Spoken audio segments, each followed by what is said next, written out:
May share my screen.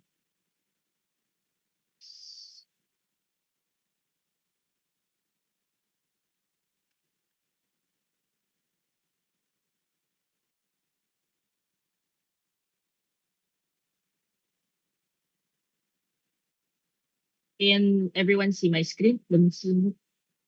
It's there. Oh, on ko. Kita na yung screen. Yes po, Doc. Okay. Okay. So for today, our lecture would, here are the objectives of our lecture. We will be reviewing the Philippine situation regarding fertility, the impact of unintended pregnancy. So we'll define certain terms, discuss the benefits of family planning. We will also discuss client assessment and counseling for patients, and then discuss the different methods, their effectiveness, mechanism of action, side effects, contraindications, on when to start these methods, and some of the list of references and tools for FP service provision. Okay. May I see a show of hands if you've been approached by any of your friends or any relatives with regards to family planning? Or even your friends, tinanong na ba kayo about contraception? Muna ako, teka. Start share muna ako para makita ko. May mga nagtatanong na ba sa inyo when how to start your pills, how to take even emergency contraceptives? Kasi even as a medical student, these are stuff that people are asking you to know kahit paano. So at least you already have an idea and you have references that you can use to help your friends or your colleagues with that. Okay.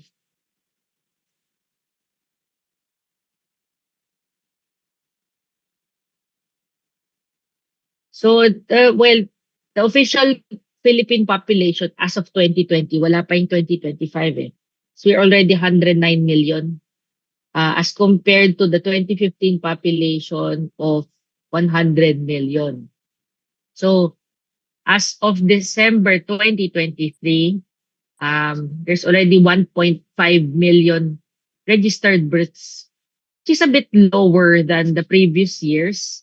So hopefully, I think the family planning program is working in our country.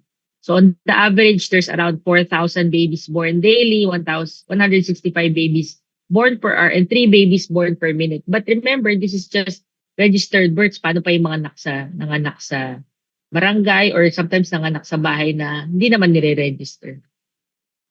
So what are the trends in the fertility rate here in the Philippines? According to the National Demographic and Health Survey of 2022, the average both for urban and rural is around 1.9. So in the urban area, it's already 1.7, but in the rural, it's 2.2. So as of the press release of the PSA, by 2055, we already have 138 million by 2055. So we'll see probably this year or next year the results of the latest count of the Philippine population. So there was a report also in the National Demographic Health Survey. So they interviewed 15,000 currently married women of reproductive age.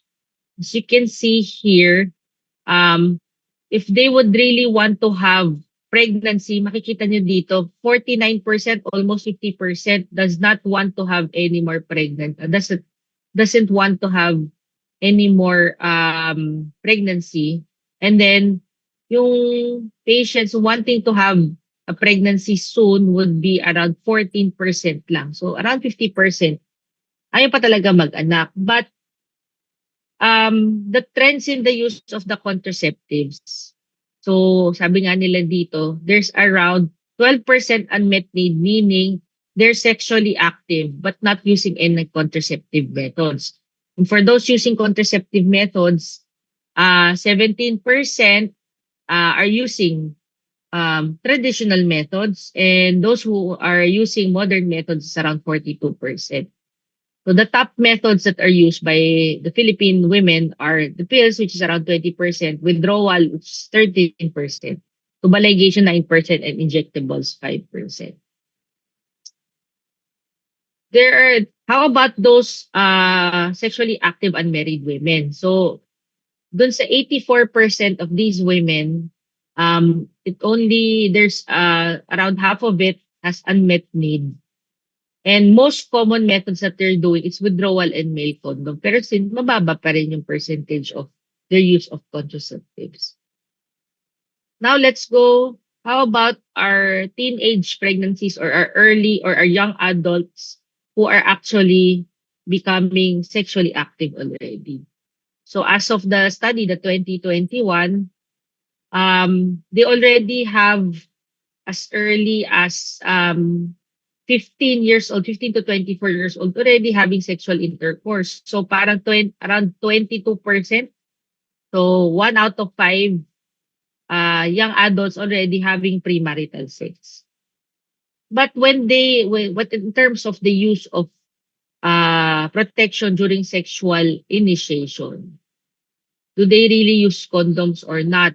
It's not ano tawag mo dito? The use of condoms is a bit low. Nasa ano din, sa lalaki 32%, sa women 26%, pero hindi naman available the female condom. But this is probably something that they are asking if they would initiate the use of a condom with their partner. So they're already sexually active. They're not using any contraceptive methods or protecting themselves. So they're really at risk for having unintended pregnancies as well as sexually transmitted infection. So according to the a report by the Philippine News Agency, there's already increase in the total live births from 2021 to 2022, 14 age pregnancies. So ang problem natin dyan is, imagine in 2023, there are already repeat pregnancies for teenage women. So parang 38 young girls already under 15 had repeat pregnancy. So 17 women have 5 and more births before they turn 20 years old. So how can they have a good future if at the age of being teenager, they already have several pregnancies already? So according to the UNFPA, about 47 in 1,000 Filipino girls already gave birth. 71 out of 1,000 Filipinos have had an unintended pregnancies, and the Philippines ranks almost 56 among 150 countries for unintended pregnancies, which is as compared to the global average, about 51% of all pregnancies are unintended. So what happens if your reproductive age women sexually active with no contraceptive use? So it happens there's unintended pregnancy. So what happens when you have unintended pregnancies? How does it affect the mother and the child? So the mother would be less likely to seek timely and adequate prenatal care kasi hindi naman siya sure na she was pregnant, diba? Or sometimes she's already thinking of even going through abortion. So they're more likely to smoke, drink while they're pregnant, and there's increased risk in mortality. Now, for the neonatal effect, there's premature birth, more likely with low birth weight. Sometimes they are not breastfed, and they are high risk for being overweight, having a stunted growth, and negative and physical and cognitive outcomes. So why are we discussing about family planning? So the definition of family planning is it allows people to attain their desired number of children and determine the spacing of pregnancies, so using contraceptive methods. So either a single lady or a couple can discuss already before they have sexual intercourse. Ilan bang anak ang gusto natin? Kung nakalima na tayong babae, maghahabol ba tayo ng lalaki? Or ano bang plano natin eventually pagka magbubuntis tayo or pag mag-asawa na tayo? Do we get pregnant ASAP or do we wait for a year to get to know each other first or to know how we live and then introduce another human being in the family, ba? So what are the benefits of family planning? So in the public health setting, it prevents pregnancy-related health risk in women. It also reduces infant mortality for the mothers and for actually both men and women. It prevents HIV and AIDS, a sexually transmitted infection. So it empowers people and enhances education because you can actually pursue um, your goals or your work-related or even educationally related goals by not having an unintended pregnancy. So it reduces adolescent pregnancies and slows down unsustainable population growth. Family planning can also have non-contraceptive benefits. Probably some of you have been using your oral contraceptive pills to regulate their menstrual cycle. It's also used as treatment for acne and hirsutism, treatment for abnormal uterine bleeding, and it can also be used as treatment for pelvic pain, for endometriosis, premenstrual syndrome, and dysmenorrhea. But the thing that's very important here, it can be used or it decreases the risk for endometrial, ovarian, and colorectal cancer. So your pills does not cause, your hormonal contraceptives does not cause cancers as a lot of myths ano, has been propagated as fake news. So what is the recommended timing and spacing of pregnancy? So at least 24 months after a live birth before you get pregnant again, and at least 6 months after a miscarriage to reduce maternal, perinatal, and infant outcomes. So when you read some articles, you would see contraceptive effectiveness. They would mention typical or perfect use. So to differentiate them, typical use is kasama na dyan yung real life conditions. Let's say your patient would forget to take your pills on a daily basis or they're injectable when they come back for their scheduled injection. And perfect use is the recommended correct and consistent use when they're having sexual intercourse or the correct use of the contraceptive method. So before we prescribe o before we tell them, oh, gamitin mo tong pills, oh, ito pwede sa'yo yan. We have to assess the client. Client ang ginagamit kasi in the community because women who are asking for contraception, they're not actually sick. So we call them client, but in the hospital, we call them patients. So we have to assess if they are eligible for these methods and we have to counsel them properly. So in the government setting, the DOH has been using the FP Form 1 wherein we interview the patients with regards to their medical history, their obstetrical history. We also do screening for risk for sexually transmitted infection and even violence against women. We also ask them if they've been a current user or a previous user, and then they shift from one method to the other, or if they have any concerns with regards to the use of their contraceptive method. We also ask them if they plan to have more children or not, because it actually affects their choice when they choose the contraceptive method. Now at the back, if you can see, there's like a small row dun sa baba, which is actually the pregnancy checklist. So to know if your patient is pregnant, it's not enough that you just do a pregnancy test. So these are 6 questions that you ask your patient or your client to be probably sure that she is unreasonably not pregnant. So if your patient had last monthly bleeding within the past 7 days, have abstained from sexual intercourse since the last bleeding, using a reliable contraceptive method, have you had a baby in the last 4 weeks. Number 5 is actually your lactation amenorrhea method. If she has had a baby less than 6 months ago, fully or nearly fully breastfeeding, and has not had menses yet, and have the patient had miscarriage or abortion in the last 7 days. So if your client or your patient answered yes to at least one of the questions, you can be reasonably sure that she's not pregnant. But if you're OC, you can do a pregnancy test. But remember, let's say your patient has had intercourse yesterday or the other day lang, pregnancy test would not be reliable. So this is a good screening tool to check if your patient is not pregnant, because you have to make sure your patient's not pregnant before you start a contraceptive method. So this is a recommended way of counseling your patients. You greet your patient, you ask them what they need. So what are their intentions for contraceptive method? Do they want to space it out? Do they want to stop getting pregnant, or they would want to get pregnant but not anytime soon? And then you tell the patient about the benefits of these methods. And then if let's say it's not available in your facility, then you can refer them to another facility. Help them make an informed choice by giving them all the information that the patient needs, and help them decide or clarify also any misunderstanding from the information that you gave them.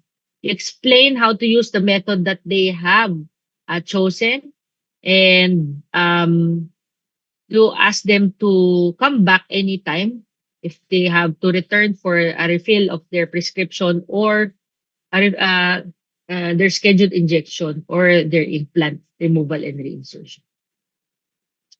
In the Philippines, we practice the principle of informed choice and voluntarism, wherein we do not coerce or force our patients to use contraceptive methods. So the patient have basically client rights, wherein they have access rights to information, access, choice, safety, privacy, confidentiality, dignity, comfort, continuity, and opinion. So kung ikaw, 'di ba, let's say, rather if you force something, if something is forced on you and something happens to you, sino sisisihin mo?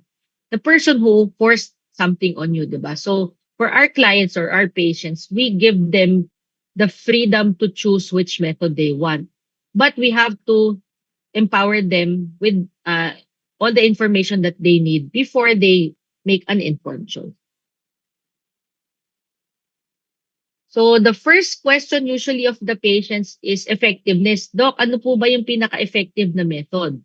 So we show this list, or the tiered list of comparison of the method effectiveness. So the one on top in tier 1, they're more effective. So less than 1% chance of getting pregnant. So the contraceptive implant, the IUD, the female sterilization, and vasectomy. And then the tier 2, which is the injectables, the lactation amenorrhea method, the pills. And then in the tier 3, male condoms, female condoms. The female condom is not available locally. Standardized method. And of course, for tier 4, withdrawal and spermicide is less effective. Bakit? Kasi when people look at this tiered list, they would say, Doc, bakit yung female sterilization and vasectomy is less than 1% chance of getting pregnant? Di ba dapat 0% chance? Now, there's only one contraceptive method that is sure that you're not gonna get pregnant.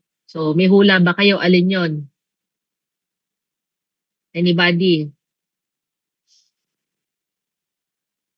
What do you think? Abstinence po, Doc. Abstinence, no sex. That's it. That's the only contraceptive choice that you cannot get pregnant. So I don't think it's the ideal contraceptive method, but it's not easily practiced by others. So you are giving them other choices that they can do so they will not get pregnant. So it's very important when you're doing counseling that you tell them the effectivity. So you don't give them false hopes na hindi na ho kayo mabubuntis pag niligate kayo or nag-vasectomy. Now let's go to discuss each method one by one. Now let's discuss first the permanent method, so sterilization, both for female and the male sterilization. So to clarify, vasectomy, meron naman sa inyo may mga aso, di ba, ginagawa, kinakapon. Di ba? What happens pag kinakapon? Inaalis yung balls. So for vasectomy, for human beings, hindi kinaalis yung balls. So the vas deferens is identified and cut in the scrotal area. So, and then it's replaced back. So what happens is the patient still ejaculates, or sorry, the man still ejaculates, but there is no sperm passing into the ejaculate. So tatayuan pa rin yung partner nila, wala na nga lang bala. That's how we describe it. So usual questions. So saan pupunta, Doc, yung ano? yung sperm na naiipon doon sa scrotum, ano mangyayari dyan? Magka-cancer ba yung asawa ko or siya mismo magkakaong or magkakabukol sa kanyang sa kanyang scrotum. So what we usually tell them is eventually nadi-dissolve ng katawan or nawawala na lang siya sa katawan. Hindi siya naiipon doon sa loob. So for tubal sterilization, there are different ways of doing it. What we usually do now is the modified Pomeroy technique wherein they cut the fallopian tubes either during immediately postpartum for normal deliveries or during a cesarean section. But the practice now in the local setting is we do bilateral salpingectomy wherein we cut both the full length of the fallopian tube to reduce risk for ovarian cancer. So they call it opportunistic bilateral salpingectomy. So what's the effectiveness? Of course, hindi naman magbabago ng masyadong difference, 'di ba? So less than 1% chance of getting pregnant. So your tubal ligation or female sterilization can be done within 2 to 7 days postpartum, and after that 6 weeks, dapat 6 weeks postpartum na. For vasectomy, anytime naman, 3 months after for 3 months after saka pa lang siya magiging effective. Or you can also do a semen analysis to confirm azoospermia. So dati may nagtanong sa amin dyan, Doc, what if I ejaculate 3 months worth of sperm in 1 month? Would it be that effective? Remember, some of the sperm, when they cut the vas deferens, the distal portion of the male reproductive system, may mga sperm pa na natitira doon. So, the lifespan of the sperm can actually be up to 3 months, yun yung sinasabi nila. So, we have to make sure that after 3 months, do a semen analysis to confirm azoospermia for those who had the vasectomy. So, what are the side effects of your tubal ligation? So, pain and swelling on the incision site and sometimes superficial bleeding. For vasectomy, there's discomfort for 2 to 3 days. Sometimes there's pain in the scrotum or swelling and bruising in the area. And kung takot sa dugo yung lalaki, sometimes pwede mahilo. So these procedures can actually be done on an outpatient basis. The patient can come in the morning and he or she can be sent home after an hour or 2.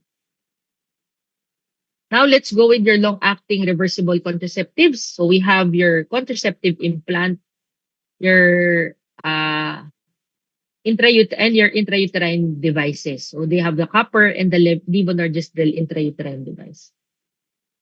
So we also call them insert and forget contraceptives because once you insert it, they're effective for 3 years or up to 5 years or even up to 12 years.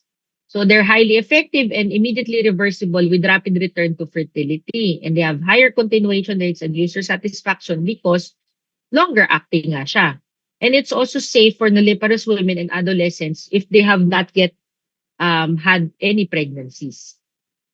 Now let's discuss your intrauterine device or your system.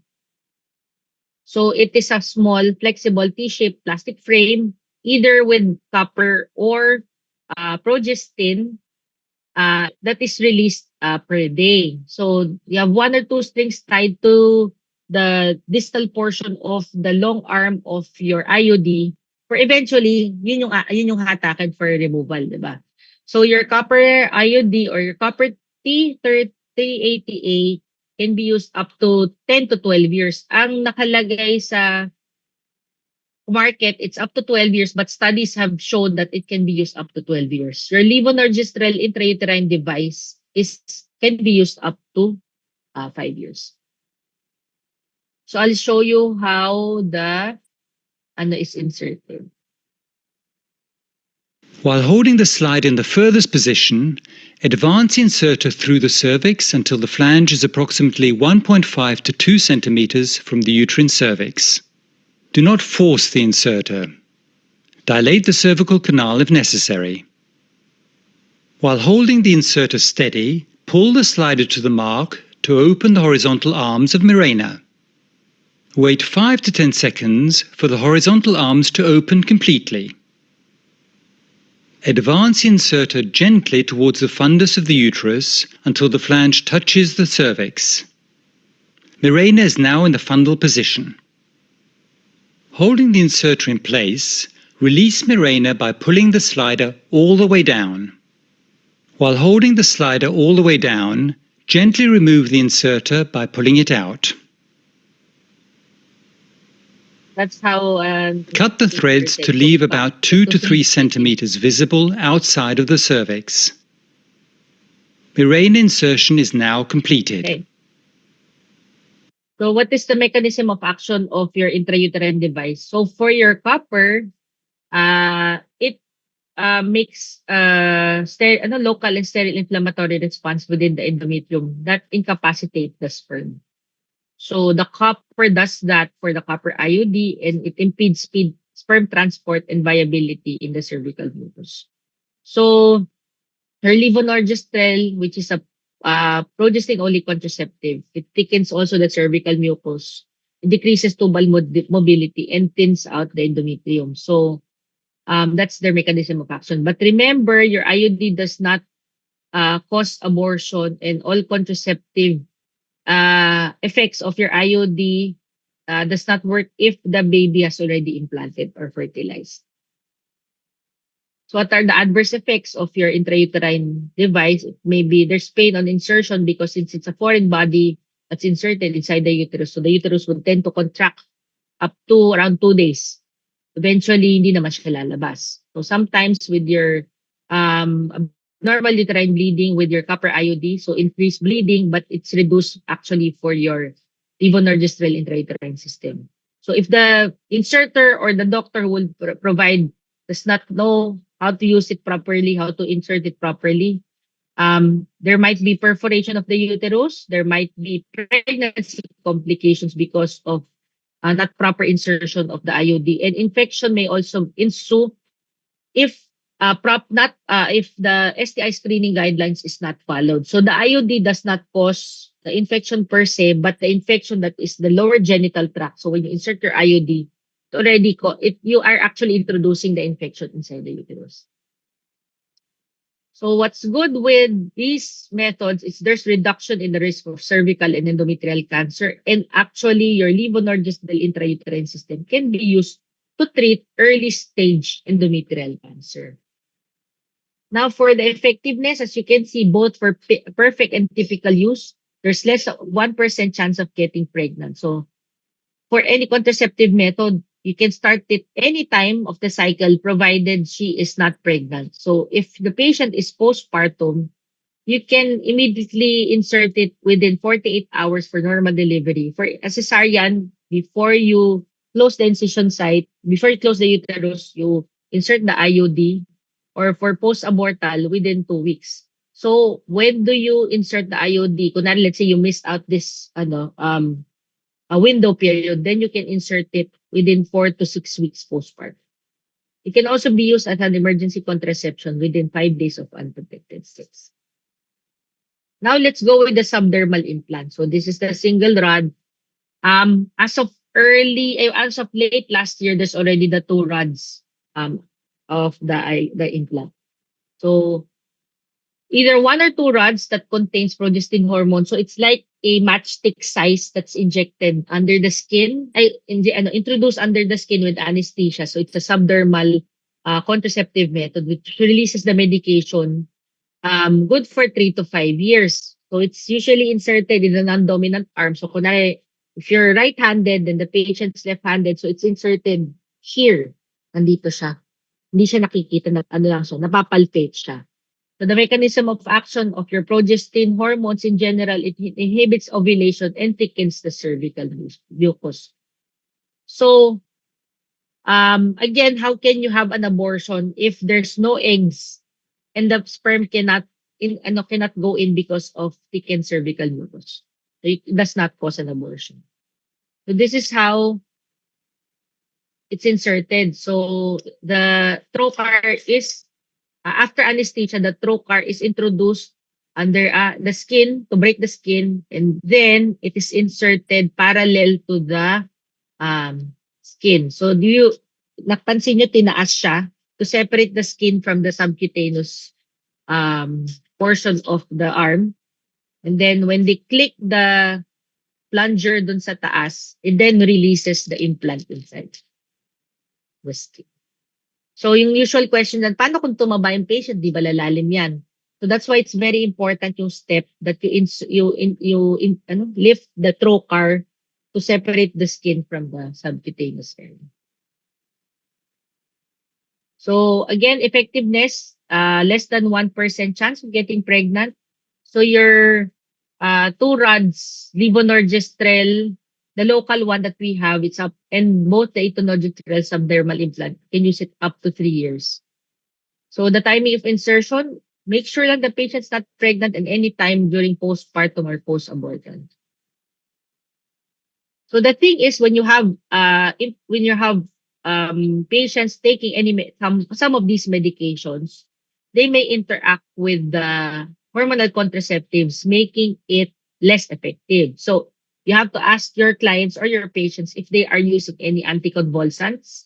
They're on antibiotics, especially rifampicin for TB patients and antiretroviral for HIV patients. So either they can continue using their contraceptive methods, but they have to augment it using your condoms. Or if not, shift them to a non-hormonal contraceptive.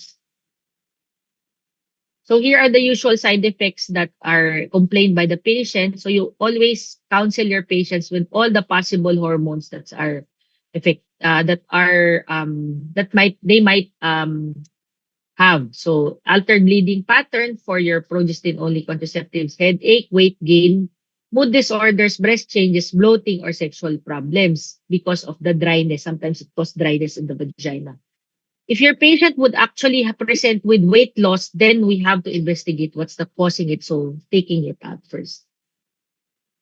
So again, there's non-contraceptive benefits of your hormonal contraceptives. So the progestin has a protective effect from endometrial cancer.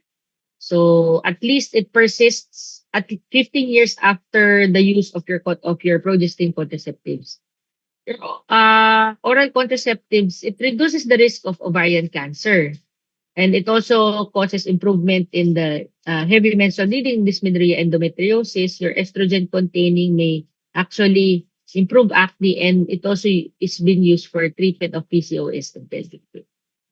Now for your injectable suspensions.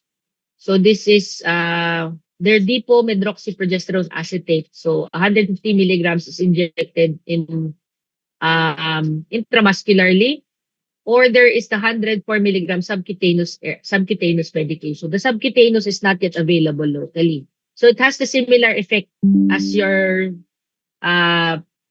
implant. Pareho lang din siya. So again, almost similar side effects. But the thing with your DMPA, if you've been using it for 2 years, there is a decreased bone mineral density for those who are using it. So we supplement with calcium. We give calcium supplementation if your patient has been using it for more than 2 years. So the non-contraceptive benefits can be used by patients with catamenial epilepsy or sickle cell pain crisis. So your DMPA, less than 1% chance of getting pregnant again. But if the patient would miss out her scheduled injection, it goes down to 97%.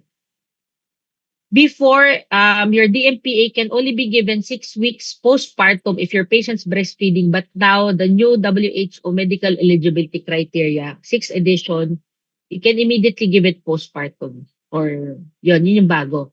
Immediately post-abortion, it can be given, and anytime during the menstrual cycle as long as she's not pregnant. So the medical eligibility criteria is the new one is released 2025.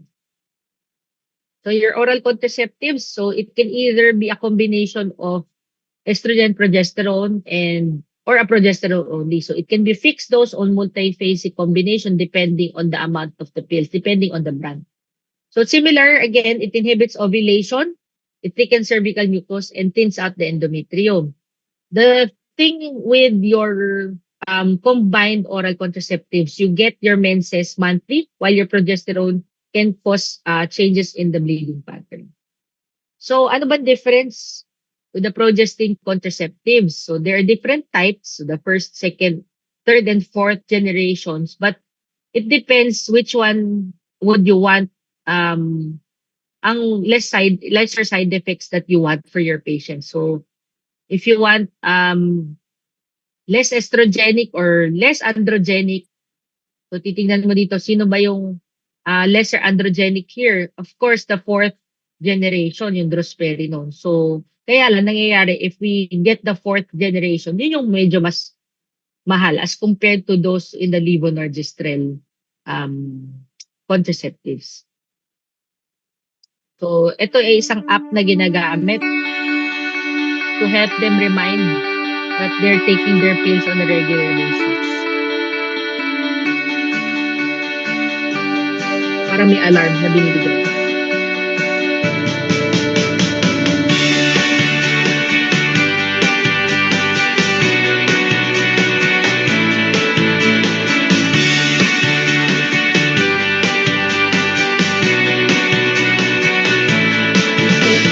Side effects, since it's hormonal, again, nausea, breast tenderness, headache, acne, weight gain, and altered bleeding patterns for your POP. So yung weight gain, it's not because of the pill.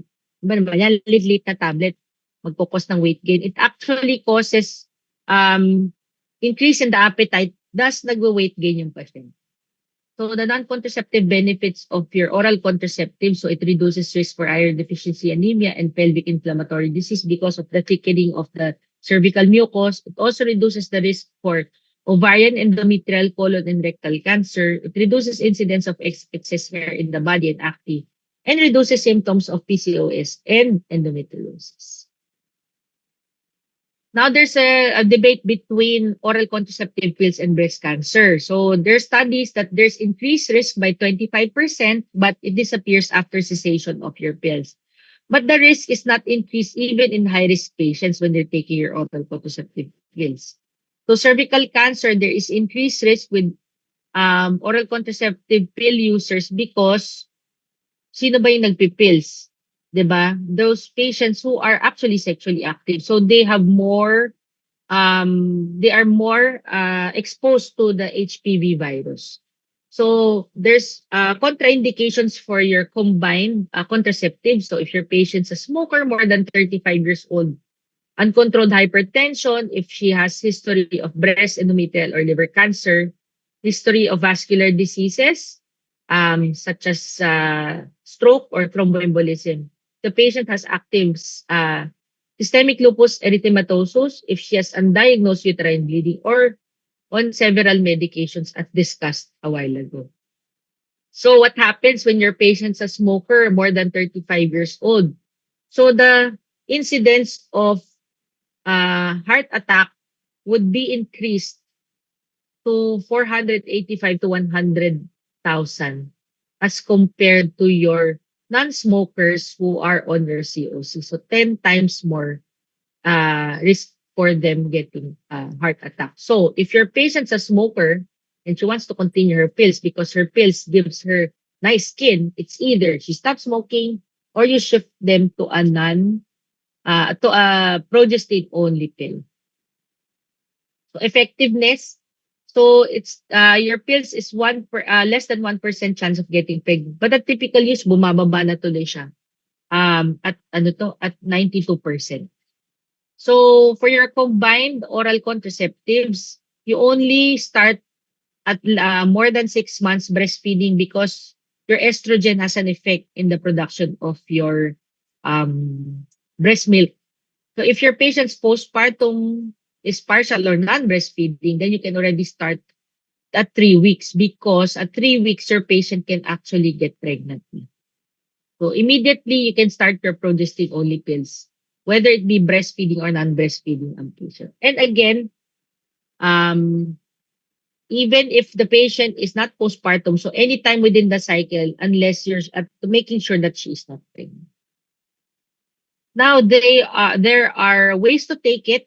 So your combined hormonal contraceptives can be taken cyclic, so daily. So it's either kung 28 days yan, araw-araw, and then you start another pack, or the 21-day pills were in 21 days you're taking the pills and then 7 days na break. Some patients or sometimes in the US, they do the extended or the continuous intake wherein they take 84 active pills then pill-free for 7 days. Anong effect nito? They only get their menses 4 times a year. So for your progestin-only pills, it's a daily tablet and has to be taken ideally same time every day, not more than 3 hours late.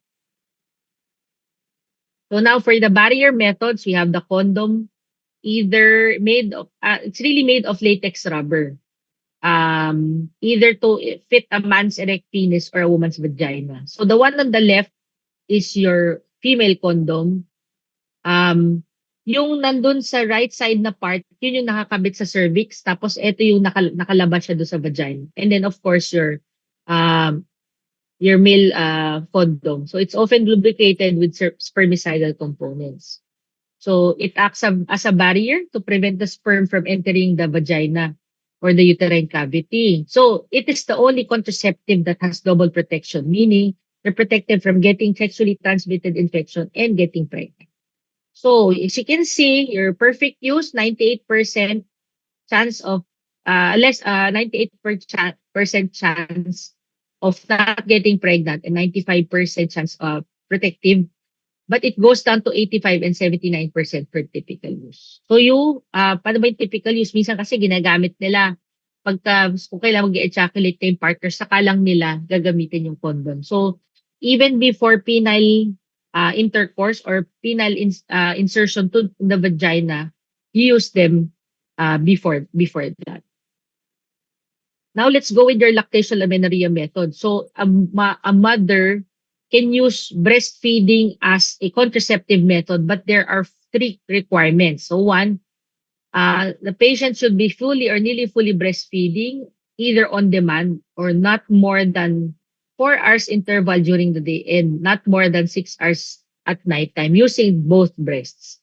The patient should still have amenorrhea or the menses has not returned after 8 weeks postpartum. Remember, pag bagong panganak, they're still bleeding. Mga 2 months pa pala yun. And then infant is less than 6 months old because at 6 months, you already introduce complementary feeding. So this would not be effective anymore. So what happens is when they're breastfeeding, it temporarily prevents the release of hormones that cause maturation and release of the ovum, preventing ovulation. So it's, again, 1% chance of getting pregnant, but it goes down typical use 98%. So the other fertility awareness-based method, so we can do your calendar rhythm method. So the patient should have 6 cycles na nakaplot. Tapos you subtract 18 days from the shortest cycle and 11 days from the longest cycle. And then you recompute every month. You can also do basal body temperature wherein every day to check nung babae yung temperature niya. Billings ovulation, that's when you check your discharge if it's parang sipon or if it's like overcooked rice. And then the symptothermal method wherein they combine all the symptomatologies. But the easiest way of doing your fertility awareness is your standard-based method. So for patients who are regularly menstruating, 26 to 32 days cycle, the unsafe period is days 8 to 19 of the menses. So for it to be easily remembered, 7-12-7, 7 days from the first day of menses, 7 days siya na safe. Tapos 12 days siya na unsafe or fertile and then 7 days ulit siya na safe. So 7-12-7, that's the easiest way to remember it. So ito yung sample ng app na ginagamit nila to analyze the basal body temperature. So they do it in the morning. So the thermometer is connected to the phone. It learns your unique cycle by analyzing your basal body temperature, which is your resting temperature. To use natural cycles, you need to add it to your morning routine. Bago pa tumayo yung babae sa bed. Wake up. Measure na Good kami. morning. Measure right away. Don't go to the bathroom. Don't have a drink of water. Measure first using a basal thermometer. This will So, ganun siya. Digital birth control analyzes your basal Tapos, yung isa naman, they can use Welcome to Cycle CycleBeads. So yung standardized method. Use CycleBeads to prevent pregnancy, plan pregnancy, or track your cycle. Add your period date using the plus button. Enter your period date and save. CycleBeads shows you when pregnancy is possible and when pregnancy is unlikely. To prevent pregnancy, avoid sex or use a condom on days when pregnancy is possible, days 8 through 19. To plan pregnancy, have sex on days when pregnancy is possible. CycleBeads works with cycles between 26 to 32 days long and will let you know if your cycles are ever outside this range. CycleBeads. Plan or prevent pregnancy naturally. Yun yung mga ginagamit nilang apps. Now, the emergency contraception. So, this might probably be something that some of your friends may ask. So, it prevents pregnancy after unprotected intercourse. So, yung tinatawag nating morning after pill. So, it can be used up to 120 hours of unsafe intercourse. So, what it does, it delays or inhibits ovulation. So, abroad, they use the Plan B, wherein they use purely levonorgestrel levonorgestrel pills. But here in the country, we do the USP method using oral contraceptive pills, yung ethinyl estradiol plus your levonorgestrel. So 2 doses of 4 tablets every 12 hours. The ulipristal acetate is not locally available, or the IUD. So if the patient has had intercourse, mas maganda immediately magamit na siya, no? Pag after the intercourse is fertile pala siya, or nag-break yung condom, they start the emergency contraception. But after that, the second dose, they start already a no contraceptive method. So, hindi yung parang every intercourse, gagamit ka ng emergency contraception kasi magloloko talaga yung menses mo. Also, a disclaimer for emergency contraception, if, let's say, fertility or fertilization already happened before the patient has taken emergency contraception, it would not cause an abortion. Okay? Yun ang gagawing disclaimer with this one. Now, for the references that you can use, so this is the newest one, your 6th edition of your medical eligibility criteria. So it's a 2025 edition.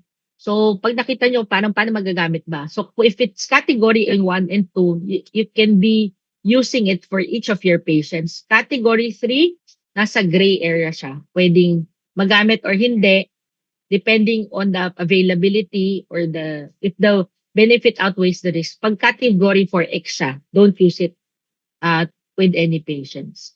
So the significant change in the 6th edition of the medical eligibility criteria is that yung ating 6 weeks postpartum category 2 na si DMPA, as of nung 5th edition, category 3 siya.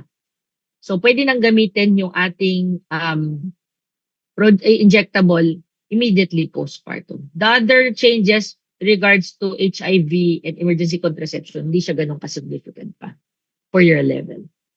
So there is also the MEC wheel, pero yung MEC wheel ginagamit pa rin to yung 2020, ano pa rin to 2008 pa rin siya, wala pa yung bago niyan. Para lang aware kayo. So merong 2015 na, so pwede mo siya i-download na online app siya. And then there's also an application, the WHO contraception tool. So you just click. With this app, you can click the conditions that the patient has and then lalabas na dito yung recommendations ko. Kaya may nakita nyo doon, 1, 2, 3, parang ganun siya. Para alam ko saan gagamitin, kung pwedeng gamitin ng patient. If your patient's postpartum, there is a website wherein you can actually input the conditions of the postpartum mother and then lalabas yung timing, kailan mo siya pwedeng gamitin for the patient. So, just yung lumalabas dun sa screen. Now, you can also download the WHO Family Planning Global Handbook. This is a PDF file wherein every chapter of the book is each method. It describes everything that you need in what information you can give your patients, when to shift, how to shift, if it has side effects, nandun lahat pa paano gagawin mo. This is made by the WHO. We have local CPGs. The one that we made for POGS, it was still in 2017, so it's already due for renewal or update. And the latest Philippine Family Planning Handbook, which was released in 2023. I'm part of the technical working group for both local CPGs. So they're also training, kunwari, let's say after you graduate, you want to, because your general practitioners can actually practice family planning or can be providers of family planning. So there are workshops by DOH wherein you can do your competency-based training, so the basic level, and then the interval IUD and implant, which is level 2. So meron tayong DOH Academy, you can do the didactics online, and then the practical would be connected to another institution who can do your you can do your practical exam or your practical test. So nandyan siya. Kita nyo naman, nandyan siya yung module for training for level.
Kasi baka Recording may in iba, meron progress.